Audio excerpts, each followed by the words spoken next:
You ask Tiger to solve. This deals with linear equations with one unknown. The final result is y equals 13 over 18.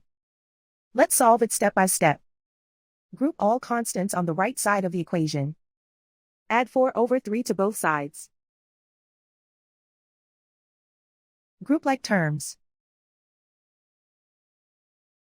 Combine the fractions. Combine the numerators. Reduce the zero numerator.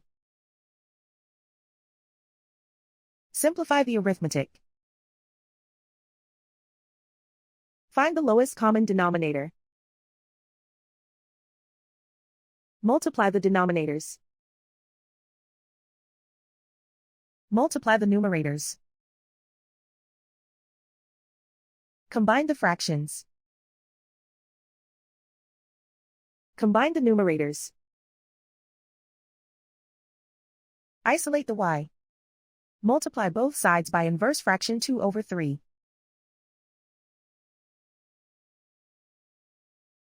Group like terms. Multiply the coefficients. Simplify the fraction. Multiply the fractions. Simplify the arithmetic.